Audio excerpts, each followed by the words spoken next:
What's going on, guys? Welcome back to another one of my videos, and this is episode 11 of the Leeds United career mode. I'll call it episode 11, but it's kind of an in-between season 1 and 2 episode because, of course, we finished last episode.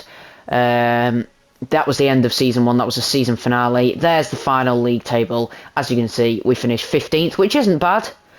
It wasn't enough to complete our objective, which was finish mid-table, because apparently they don't see 15th as mid-table. And to be fair, it's a little bit lower than you would expect mid-table to be. You can see our goal difference in the end. We got battered in 2 of our games last episode, so our goal difference really did take a hit for the worst. But we survived comfortably in the end, 6 points ahead of Everton. And I mean, Everton getting relegated to the Championship for the first time in God knows how long. They've been in the Premier League ever since it started. And so they've been the longest serving Premier League team, so that is a real shame for them. But they're down to the Championship. We may look at bringing in a couple of their players, I don't know, we'll see. But also Brentford and Crystal Palace, their time in the Premier League came to an end as well. They went down. So all 3 of the newly promoted sides, Forest, Fulham and Bournemouth, did stay up. They finished 13th, 14th and 16th respectively. So good seasons for them. And they'll have another one in the Premier League. We go up the table, we'll leave the top 4 for a bit, and then we'll just show you mid-table, why not? You can see Aston Villa, Wolves, Brighton, etc. Leicester, Newcastle, just missed out on getting into Europe. West Ham managed to get the Europa Conference League, they finished in 7th. They were level on points with United in 6th, but they were quite a way off Chelsea in 5th. Chelsea, as you can see there, 3 points off getting Champions League, but Liverpool held on to that spot in the end. Spurs finished 3rd, Arsenal 2nd, but of course, the runaway leaders in the end, Man City 9 points clear at the top of the table. They only lost 3 games all season. One of the draws was against us as well, but we did lose 6-0 to them in the end of last episode on the final day, so not something to be proud of there. We'll go down to the FA Cup, we'll see what things... As you can see there, Manchester City winning the FA Cup as well. So that's a domestic double. They beat Aston Villa in the final. So that's an interesting one. The Carabao Cup, who won this one? I think it was Chelsea, wasn't it? Yeah, 4-0 against Southampton. So battering there in the final. Champions League won't have finished yet, I don't think. But there you can see the final between Bayern Munich and Real Madrid. The semi-final there as well. And El Clasico in the semi-final between Real and Barca. So no English teams actually made it to the semis, and only one made it to the quarters, and that was Man City. So interesting.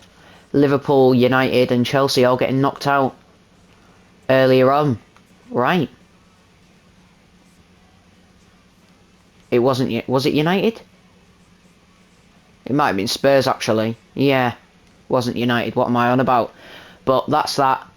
We won't check the Europa League, etc. But, you know, they're not as important as the Champions League. But Real and Bayern are going to go hammer and tongue to that. We'll check the top scorers here in the Premier League. As you can see, Haaland, 2 points ahead of 2 goals ahead of Jesus, 3 ahead of Isak, 4 ahead of Son. Well, he probably deserved it in the end, as you can see. But Jesus gave him a close run. Our top scorer, shall you see if any of our goal scorers are on the list? They are. Bamford, 13 goals. He finished in 17th. Well, technically joint 15th. But he scored quite a few goals, so that's alright. Anyone else? No. Have we got anyone on the assist list? We have. You can see there. Brendan Aronson, 6 assists this season. He finished in 19th on there. Clean sheets. I can't think Melier will be too high. Oh, we got 7 clean sheets in the end. Not bad. But he did play the full 38 games, whereas you look at Everson for Leicester, only played 16, yet managed to 7 clean sheets. So, you know. But some players like Ramsdale for Arsenal, he only got 10 clean sheets into 38 games. So, not that far ahead, to be honest. So, I'll take that with Melier there. But Ederson getting the golden glove in the end. Yellow cards. We got a few yellow cards, I think. Yeah, Harrison picked up 4 yellow cards. Wow. As a right mid, that's not great. And red cards, Holgate on there, of course. Oh, okay. Southampton, Bournemouth, Solanke. How does Solanke get 2 red cards? And that's Armstrong as well, with 2. Firpo, Strike, Holgate. So we did get 3 yellow cards in the end. That's quite a lot. And then we're back down to normal. So that'll do. I'll see if there's anything else before we simulate a few more days. I'll see if there's anything else we need to do, and I'll come back to you. So I've just received a little notification here saying Robles' approach has been made. Feyenoord have sent him an invitation to join them when his contract runs down at the end of this season. And we're going to let him go. He's not going to be worth much money. He's like 32 years old, I think. So we're not going to give him an extra contract. We'll just bring in an extra backup keeper or something. So I just thought I'd let you be aware of that. And he's likely to move to Feyenoord at the end of the season. So here you go. Here's the confirmation. Robles will be leaving. It's saying it's not ideal to lose players on free transfers, but, you know, what we're going to get, 2.4. It's not much. And I'm happy to get him off the wage bill rather than give him another contract and keeping him on the wage bill for another season, potentially. It does say we need some squad depth, so, you know, we will probably have to try and look for a young backup keeper to Melia. Obviously, Melia is going to be our starter, but we'll have to keep our eye out for a young backup keeper. I know this is what you were all waiting for. Bayern Munich have lifted the Champions League for yet another time. Ahead of Real Madrid, they beat them 2-1. So they add another trophy to their cabinet. Just thought I'd let you know that. So we've made it to the final day of the season. We're going to check these notifications. We've got loads of players coming back from loan. Lewis Bay, Charlie Cresswell, Stuart McKinstry, Matthias Burgess, Jack Jenkins, Jamie Shackleton, Ian Poveda, Daniel James from Fulham. That could be someone we look to either utilise or move on because he's quite a good player. Tyler Roberts back from QPR, Helder Costa, and that's it. So what is that, like 9 or 10 players coming back from loan? So we'll have to sort that out, get rid of some of the deadwood next season. But that'll be something to do when we come back. Is there anything else we need to do real quick? I don't think so. There's our little summary. 15th in the Prem, and we got knocked out in both the cups very early on indeed. So nothing really to shout about there. We'll go check our objectives, see what we did and see what we didn't do. Youth development, we didn't actually do the youth development despite 9 months we had our scouts out for, but no, we didn't manage to do that. No defenders came through. The brand exposure, we did do both the brand exposures. We scored a goal in 16 of our 10 matches that we needed to do, and we also signed a young player. That'll have been Varela that we signed. No continental success. We didn't do the domestic success. It was a low priority, but, you know, we didn't finish mid-table, but I'm sure the board are happy that we've avoided relegation, and we didn't do the FA Cup round of 16, reached that. So we didn't do that either. Financial, we did do that. We do have 13 million still unspent. And we only needed to make sure we had 4.3 at the end. But it does say weak manager popularity rating, so that's not great, but I'm sure it won't be enough for them to sack us.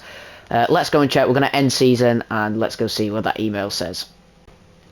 Dear Mr. Marsh, now that the season has come to an end, the Leeds board have met to review our progress as a club on and off the pitch. While we weren't able to achieve all of our objectives on the playing side, we believe that the team delivered a satisfactory performance overall. We hope you do even better next year and believe that you remain the right person to take us forward. We look forward to working with you again next season. Sincerely, Board of Directors, Leeds.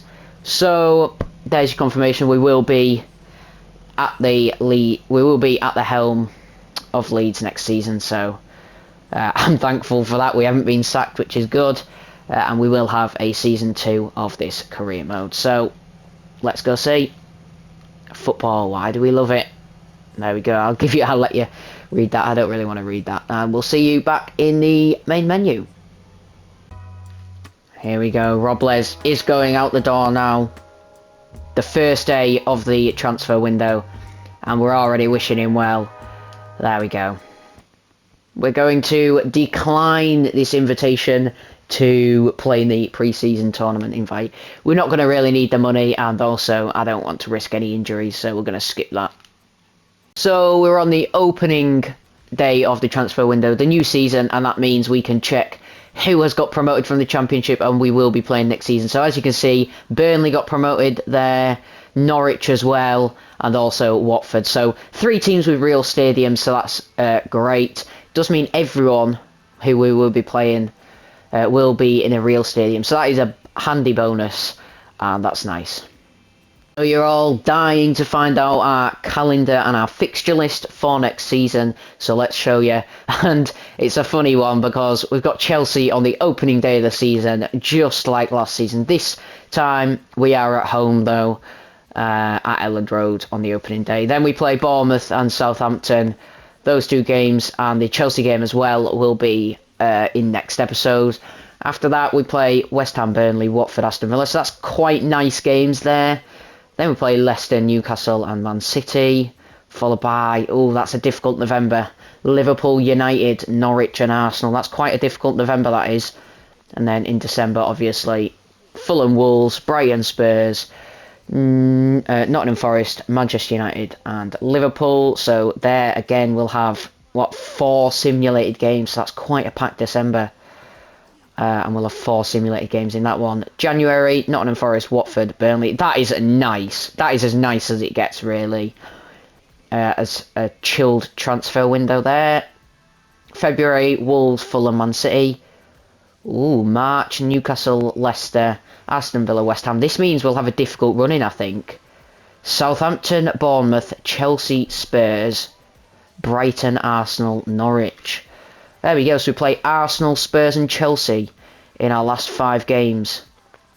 That last game of the season against Norwich could be a crucial one. So that could be a crucial one. But there you go, that's our calendar for the season. Hopefully it appeals to you. So we've also got an email, not only to say that Robles has gone, he's gone to Feyenoord, but also Adam Forshaw has gone to Valencia. So that's 2 players gone. I mean, they're low 70 rated players, so, you know, it's not going to affect us too much. Also, the transfer budget, this is a big deal because it says they've increased it by 7 mil, but that's not true because we've got a 59 million budget. That's quite a lot, so we'll have a decent amount of money to spend, and especially if we can get some players out the door as well, that'll only increase. So I'm glad for that, and well, get your transfer suggestions down below, but we'll probably might do some in this episode, probably leave most of them till next episode though. So I've just been hearing that there is some interest in some of the players that I've got on my transfer shortlist. Danny Ings has been approached by Mainz, 14 mil.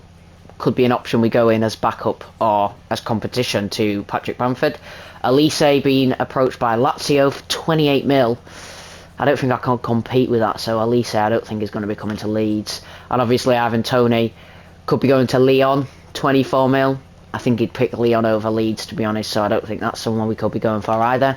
But another offer has come in, this time for Helder Costa, who's just come back from loan, so I haven't really used him.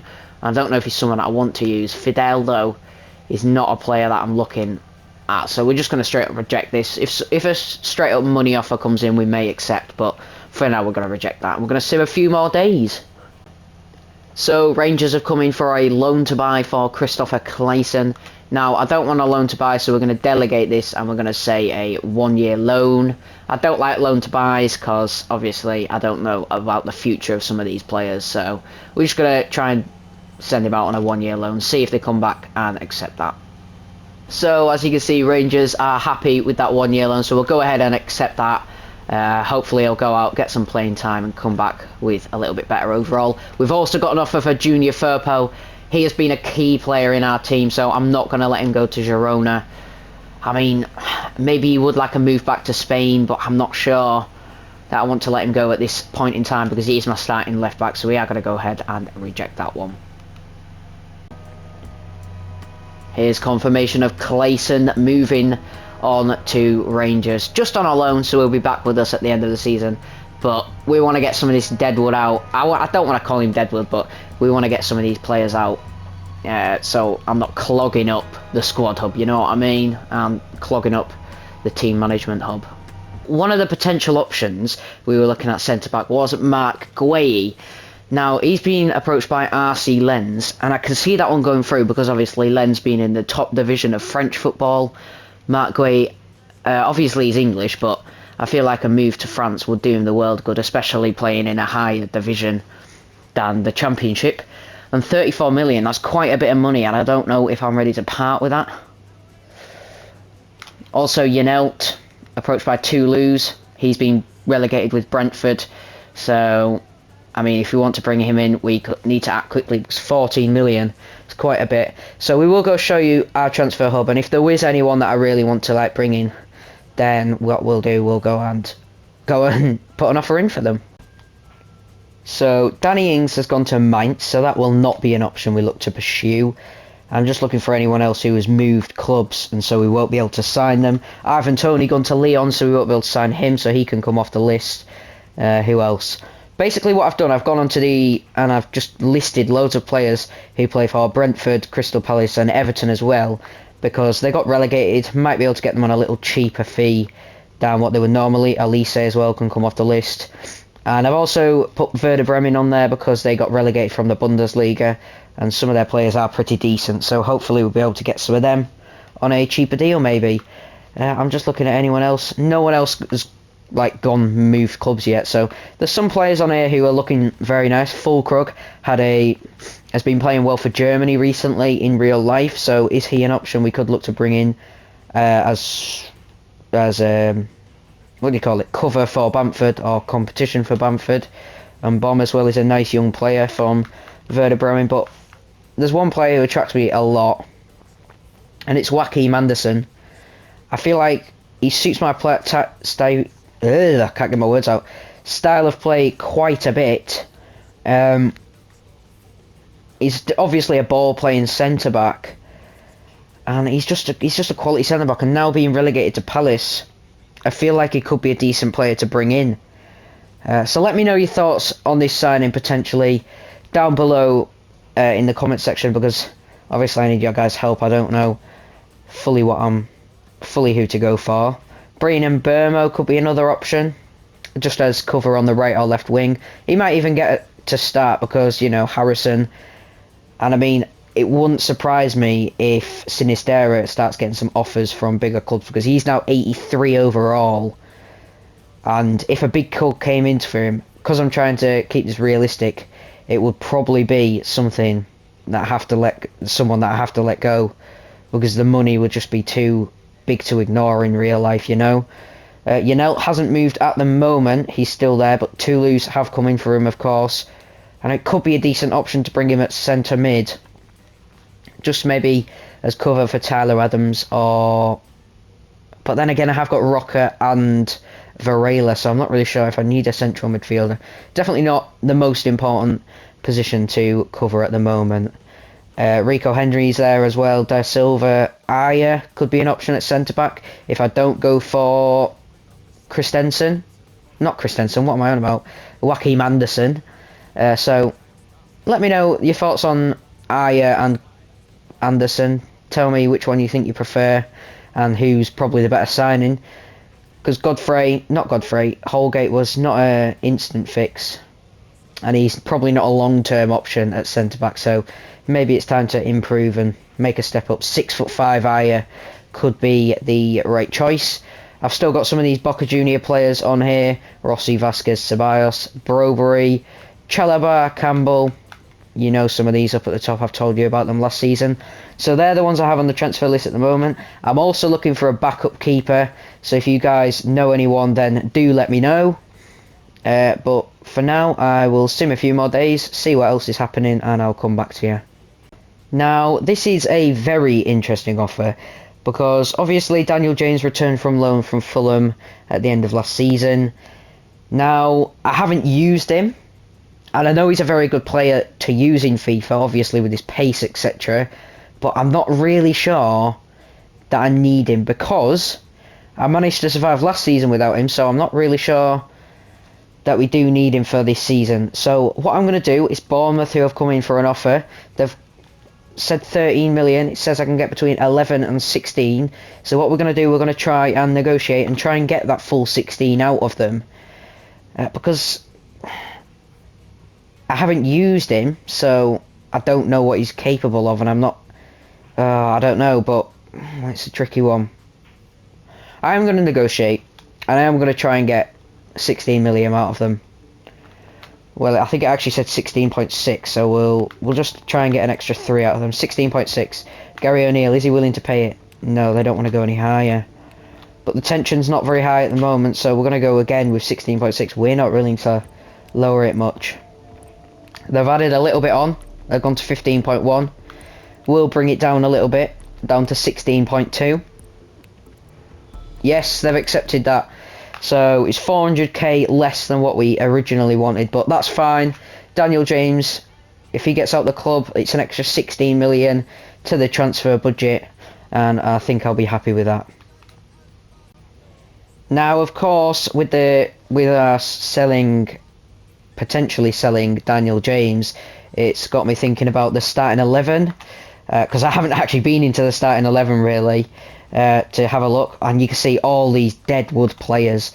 McKinstry, Joseph, I don't really know who they are. Bay as well.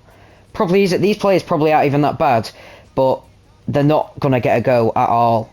I mean, Jeremiah, Notto, Geldhart, they'll probably get a go, and Shackleton might. So I think we probably do need to start transfer listing some players. So I'll go into the squad hub and I'll go and transfer some players for you. So the first thing I'm going to do in the squad hub is transfer list Diego Llorente. Contract expiring in 12 months. Could be an opportunity for bring us a little bit more money in. I think he only made a couple of appearances last season. Obviously we did have Stroik, Cooper, Holgate all ahead of him, and Koch until the halfway mark of the season as well. So he didn't get many starts last season. He's as you can see there, he's not happy with his play time. He's not got any sharpness, and I think it's someone we'll probably get out of the club while we can get some money. So that's the first thing we're going to do. What I'm going to do is I'm going to add to the loan list Cody Jeremiah. So he's on the loan list now.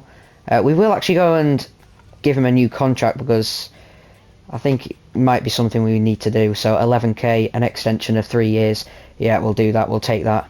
Because he might be a decent one for the future as a backup right back, so that's fine. We'll send him on the loan, and hopefully offers will come in for him. Inns has come back from a loan, and we're going to put him straight on the transfer list. Not someone I want to be keeping at the club, unfortunately for him. Bogus as well is going to be one who's added to the transfer list. Is retiring at the end of the season, and what I'm going to do, I'm going to add him to the transfer list because he's not going to get much playing time here, and if he's retiring at the end of the season, it feels right to let him get away and give him his final year of football, give him his final year of football where he's actually going to play. So that feels like the right thing to do. Sonny Perkins is going to be transfer listed as well, not someone I want to keep. Who else? McKinstry, not someone I want to keep. Paveda could be like a backup reserve. So we'll keep him on there for now. Helder Costa, his contract's running down. We're not going to get much money for him. We'll keep him for now. Mateo Joseph, though, he can go. Notto, we'll keep him. And Geldhart will keep him. So that's it for the everyone on the squad hub being transfer listed or loaned out. And so I'll see you at the next thing we have to do, whatever that may be. An offer has come in for Lewis Bate. We're just going to accept this straight up. Just get the money into the club. Not someone we want to be keeping. We've managed... Oh, we've got an A. Very nicely done on my part. So it's an excellent deal. We've sold him down to the South Coast. It does say the best possible deal was 18.9 million. So maybe we haven't got the best deal out of that. But either way, we've sold him. And we've got good squad depth as well on the wings. So I think that's a good deal that we've done there. So what we're going to do, we've got two little offers. I say little offers, they're big offers. This one for Stroik we're going to go and reject. This from Ajax, 15 million. That's a pretty disgusting offer there, to be honest with you. So that one's going to be rejected. But this one, now this is where we're going to end the episode, because I want to ask you what you think about this. Now, it's not the biggest offer from Wolfsburg, but his contract's running down, Jack Harrison. And I'm not really sure I've been enjoying using him in the last season. So my question to you is, do we let him go to Wolfsburg while we can get, you know, your 10 plus million, and then we look at bringing in another right midfielder? Is that something that you think we should do, or do you think Jack Harrison has been a good player for us and we should keep him? So that's what I'm going to end the episode on, a little dilemma for you guys. So do you think we should sell or keep Jack Harrison? But if you've enjoyed this episode, guys, go down below, please. Do comment, like, share and subscribe, whatever you want to do. You can dislike it as well if you want, if you haven't enjoyed it, but it's up to you. And until next time, where we will start the Premier League season and make some transfers, I promise you, I've been Hazard Junior Cherry, and I'll see you in the next one.